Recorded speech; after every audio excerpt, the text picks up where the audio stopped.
I had to let some days pass. Had to give it some time to cook. Had to give it some time to settle. And now I have to ask this question. Is it really that bad? Pat McAfee joining Randy Orton in this Randy Orton versus Cody Rhodes feud. Is it really that bad? What does this say about WWE? And it makes me ask this question. Is WWE and TKO in a creative struggle, in a battle? That's what we are here to talk about. But first, what up, what up, what up? It's your boy D, back at you with another video. Please like this video, comment, and subscribe. You know the topic of the day. And without further ado, let's talk wrestling. So, listen, man. When I first saw this segment, I kind of liked it. Kind of fucked with it. Thought it was dope. But a lot of people did not like it.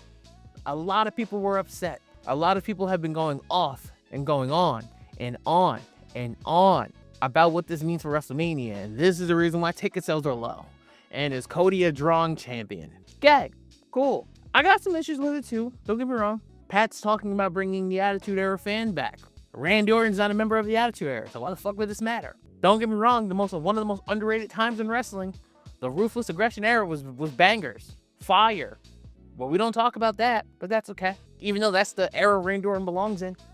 But I digress. Were there plot holes in Pat McAfee's promo? Yes. Were there plot holes in Cody Rhodes' promo? Yes. Because let's keep it a bean. When Cody was talking about, oh, yes, I main evented against Roman Reigns. Yes, I main evented one night against The Rock. Yes, I main evented against John Cena. And everyone says that, oh, they're carrying me, basically. Oh, yes, I was wrestling them, but they were also wrestling me. So, in hindsight, is Cody Rhodes correct? Yes. But let's keep it a bean. Cody, you've never been the A-side in a WrestleMania main event. It's very interesting, but it is kind of true. You've never been the A-side. I don't know technically, you could say Cody maybe the A-side versus Cody versus Randy Orton. Night 1 WrestleMania main event. But let's keep it a bean. Is he the A-side against Randy Orton? I don't know. Was he the A-side ever against Roman Reigns? Absolutely not. Was he the A-side against John Cena? Absolutely not. And that's okay, because he's making his path. He's making his way. It's the same way of, until WrestleMania 38, Roman Reigns was never the A-side over Brock Lesnar. By 38, we were getting there. They were kind of seeing eye to eye. So, when I think about all of this, it makes me look at the writing. It makes me look at TKO. And what I'm seeing WWE do right now is panic. TKO fucked around and they found out.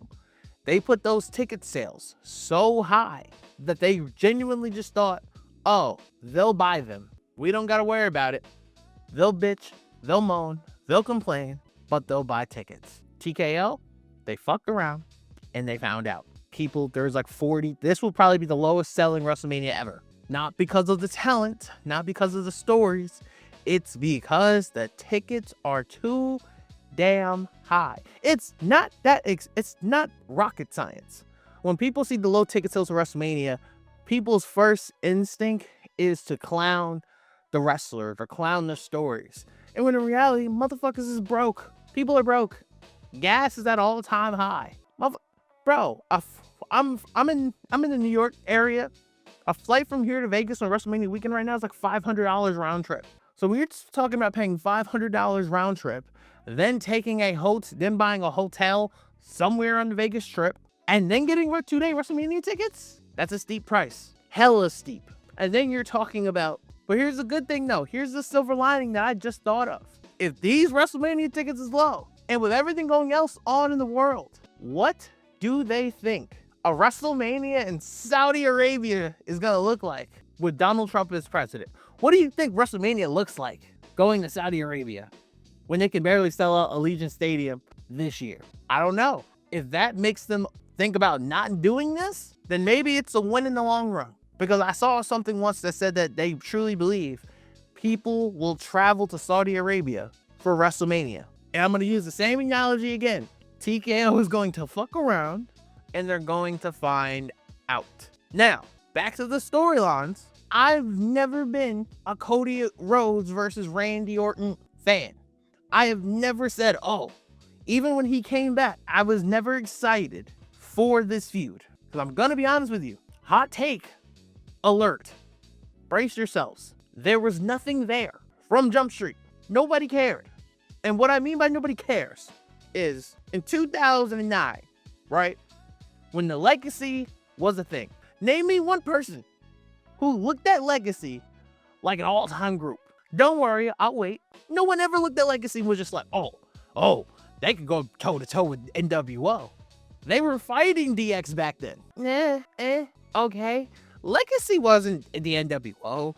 Legacy wasn't DX. Legacy, hell, wasn't even as popular as rated RKO. Legacy wasn't Evolution. Legacy damn sure wasn't the Bloodline.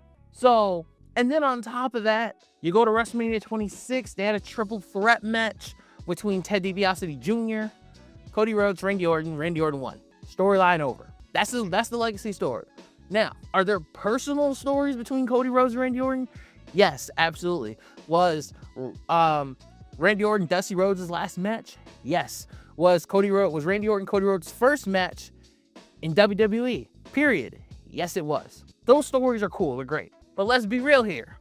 Again, nobody gives a shit about Legacy. When we talk about 2009 Randy Orton and how vicious and diabolical he was, nobody ever talks about Cody Rhodes and Ted DiBiase Jr. Nobody cares. So, when you have this going on, and now we're in the main event of WrestleMania, and we're talking about this feud, I was kind of just like, okay, cool. Cody Rhodes is obviously evolved now. Obviously, big man on campus, obviously. But let's keep it a bit. They gave us this matchup at King of the Ring last year to see who was gonna fight John Cena at SummerSlam. They gave us this matchup already, literally a year ago. And then on top of that, I've literally watched Randy Orton and Cody Rhodes go into the chamber together, and Randy Orton RKO Cody Rhodes, pin him 1, 2, 3, and won. And when you're talking about this feud, it's okay, it's cool.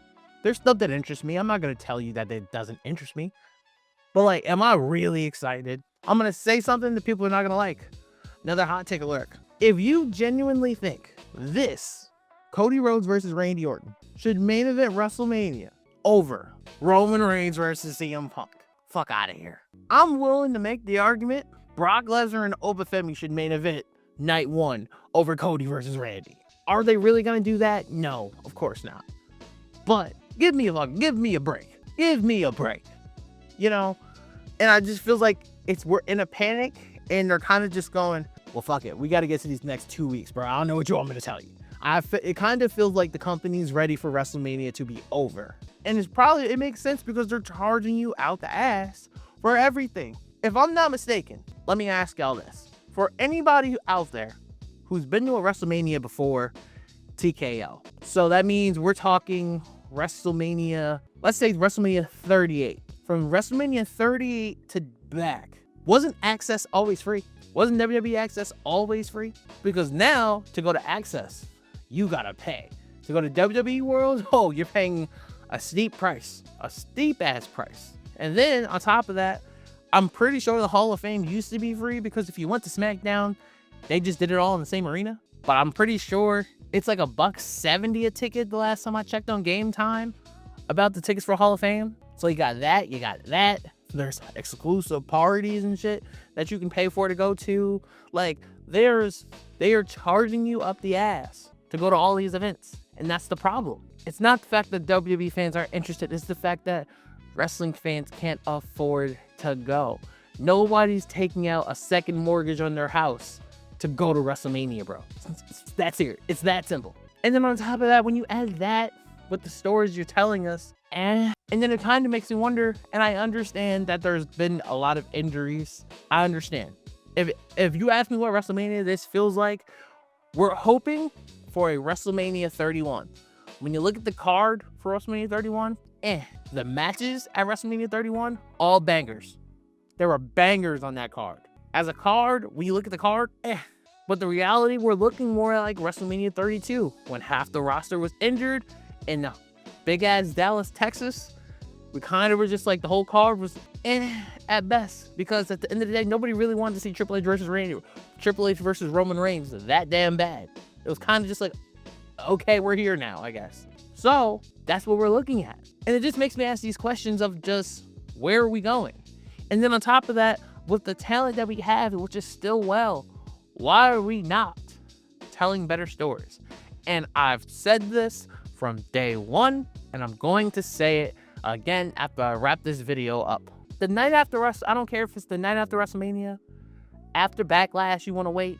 WWE, switch up the rosters. For the love of God, I don't care if you want to call it a superstar shakeup, the NBA lot, like what they do, the lottery or whatever. Do a draft. Please do a WWE draft this year, because the amount of talent you have is ridiculous. And Monday Night Raw is overloaded with talent. We need to fill that out on SmackDown.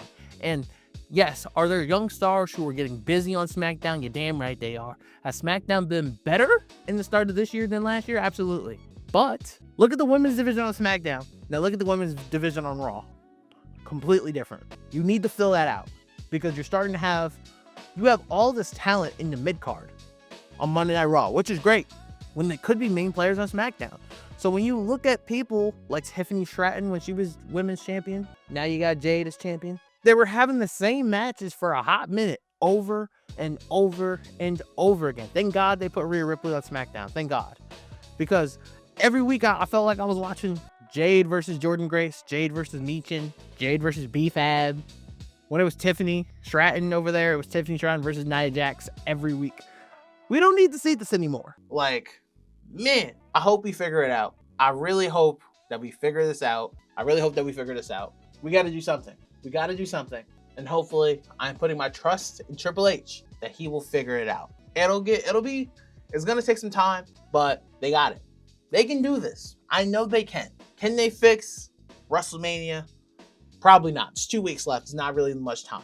But going forward, the ticket prices need to drop. And going forward, they need to tell better stories, period. And at the end of the day, man, that's all I got. Ladies and gentlemen, please like, comment, and subscribe. It has been your boy D, Forever Gang. And until forever finds you, peace.